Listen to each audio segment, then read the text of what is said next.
hanggang sa kanilang paaralan. Saan mahilig magbasa si Luna? Sa malaking puno ng mangga sa ilalim. Ating paklasin kung anong nangyari sa sunod ng pahina. Ano yung nakita?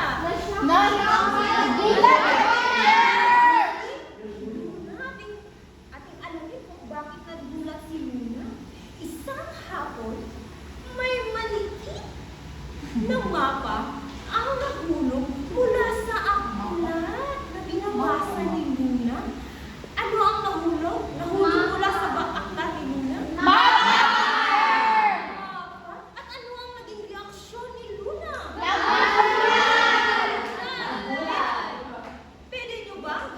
Pwede nyo ba gayahin ang naging reaksyon ni Luna? Pinagpatay Luna dahil nagulat siya. Alamin ko anong nangyari kay Luna? Anong nakita niyo dito sa ating pangatlong pahina? Mapa teacher! Mapa teacher, may star! Ipinakita ng mama ang kagubatan sa likod ng kanilang paaralan. At meron din itong isang maliwanag na bituin sa dulo ng isang daan. Ano ang sa loob ng mapa? My star teacher! My school! Tama, may bituin. At ito ay kagubatan sa likod ng kanilang paaralan. At ito klasin ang sunod na pahina. Ano yung nakita?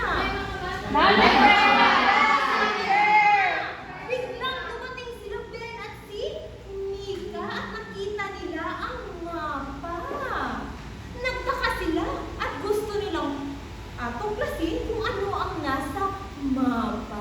Sino ang bagong dumating? Sina? Tama, sila Ben at Mika. So ilan ang mga bata ang nandito ngayon? Tama, may tatlong bida na tayo ngayon. Ang kaibigan ni Luna! Ating tuklasin kung ano ang sunod na pahina. At dumating sila sa gubat na nakaramdam na malamig at tahimik. Ano ang naramdaman nila sa gubat? Dumating sila. Malamig at tahimik! Tama, nakaramdam sila ng lamig at napakatahimik ng gubat. Nakapunta na ba kayo ng kagubatan, mga bata? Yes, teacher! Ano ang nakita niyo sa kagubatan? Oh, tama. Ang puno ba? Mayroon bang mga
At ating alamin kung anong nangyari sa sunod na pahina.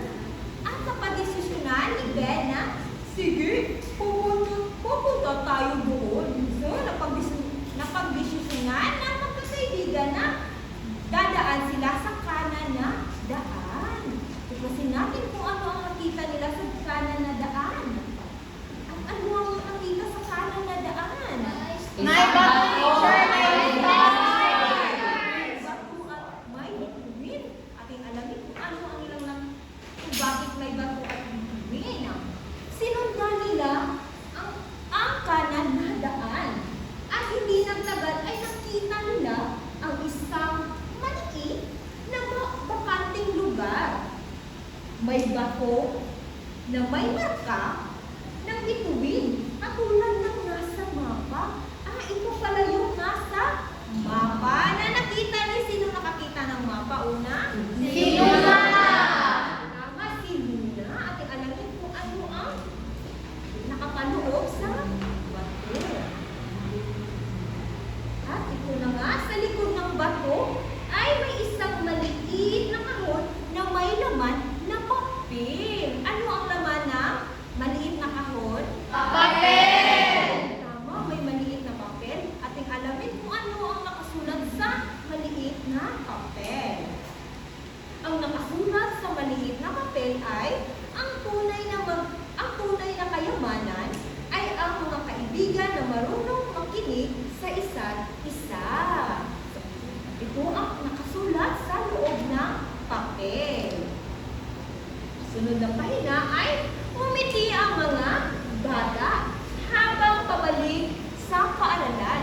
Masaya sila dahil nag-isa at nagtulungan si bilang isa pangkat.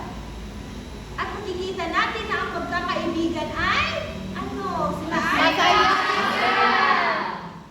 Tama, sila ay masaya. At mula sa araw na iyon, nalaman nila Luna, Ben at Nika na mas masaya nga ang pagkikipagsaparan kapag nagtutulungan ang magkakaibigan. At ito na nga ang ating wakas nating kwento. Meron ba kayong mga kaibigan, mga bata? Yes, teacher. Ano pangalan ng iyong kaibigan? Asar.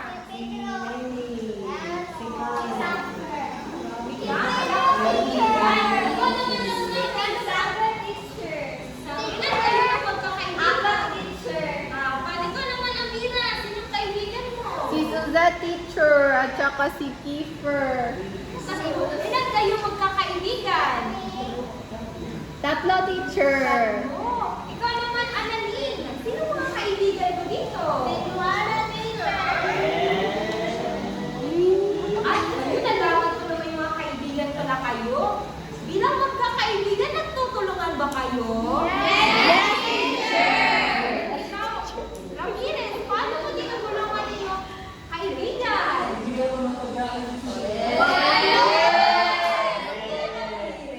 Napakabuting bata. Ikaw naman, Kan, paano mo tinutulungan ang iyong kaibigan?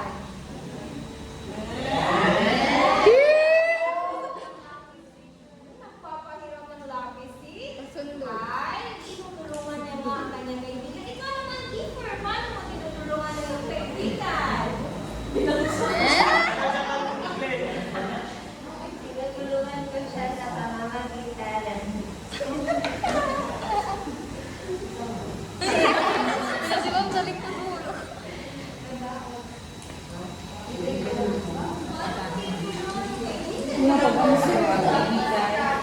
Wala, nagluluho. Wala na yung matabang.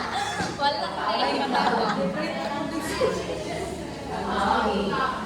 Pag-breathe